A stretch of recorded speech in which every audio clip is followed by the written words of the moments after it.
ज्यादा ही खुजली है तो 20 अप्रैल के बाद टाइम रख देना। अब की बार मैं खुद कह रहा हूँ कि रामजी लाल सुमन जी के यहाँ मैं जाऊंगा, टाइम रख लेना। मैं भी कह रहा हूँ यरनी कंडी सेना वाले जितने भी है। राणा सांगा को लेकर समाजवादी पार्टी के सांसद रामजी लाल सुमन के बयान ने एक बड़ा विवाद खड़ा कर दिया था। इस बयान से आहत करणी सेना ने आगरा में सांसद के घर पर जोरदार हंगामा किया था, तोड़फोड़ की थी और पुलिस से झड़प भी हुई थी।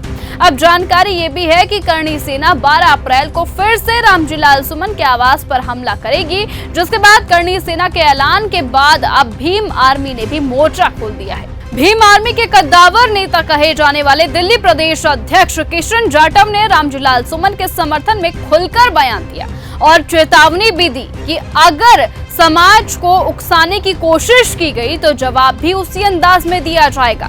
भीम आर्मी के नेता किशन जाटव ने खुलकर रामजी लाल सुमन के पक्ष में बयान दिया। उन्होंने कहा, सुमन सिर्फ एक नेता नहीं बल्कि समाज की आवाज है और उन पर हमला पूरे समाज पर हमला माना जाएगा। किशन जाटव का ये बयान करणी सेना की धमकियों पर सीधा जवाब माना जा रहा है। पहले आप वो बयान सुनिए। मैं उनको ये कहना चाह रहा हूँ, उन्होंने जो 12 अप्रैल का जो आह्वान करा है कि वहाँ पे पहुँचेंगे, तो या तो वहाँ जाना मत, क्योंकि 14 अप्रैल अंबेडकर जयंती पूरे भारत का सबसे बड़ा त्योहार है। ऐसा ना हो कि वहाँ से पहले तो तुम आ गए अपनी टांगों पे, वहाँ से अपनी टांगों पे भी ना पाओ। और अगर इतनी ही खुजली है तो 20 अप्रैल के बाद टाइम रख देना।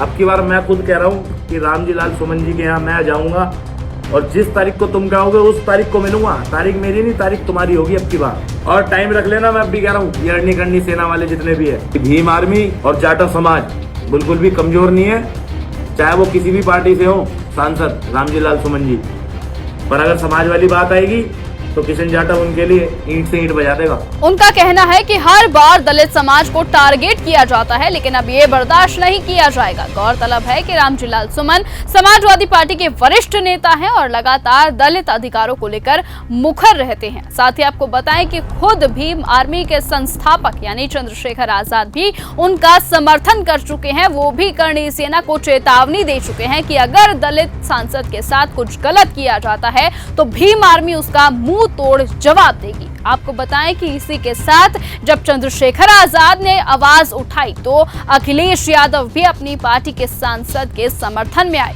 और उन्होंने इसे दलित से जोड़कर एक नया मुद्दा बना दिया। तो वहीं करणी सेना का विरोध जताना और फिर भीम आर्मी का समर्थन देना आने वाले चुनावों से पहले सियासी समीकरणों की पूरी तरह बदल सकता है। अब देखना यह होगा कि करणी सेना इस चेतावनी के बाद क्या रुख अपनाती है और क्या यूपी की जमीन पर एक नई सियासी जंग शुरू हो चुकी है। तो उत्तर प्रदेश की सियासत में अब जातीय समीकरण एक बार फिर से भड़कते हुए दिख रहे हैं। आगे क्या होता है हम आपको अपडेट ऐसे ही करते रहेंगे। फिलहाल आज की इस वीडियो में इतना ही। देश और दुनिया की तमाम बाकी खबरों से ऐसे ही जुड़े रहने के लिए आप बने रहिए और ऐसे ही देखते रहिए न्यूज गंगा। नमस्कार। ऐसी ही खबरों को सुनने और देखने के लिए सब्सक्राइब करना बिल्कुल मत भूलिएगा चैनल न्यूज गंगा। खबरें अच्छी लगी तो लाइक का बटन दबाना बिल्कुल मत भूलिएगा। कमेंट बॉक्स में टाइप भी कर सकते हैं और हाँ, शेयर करना भी बिल्कुल मत भूलिएगा।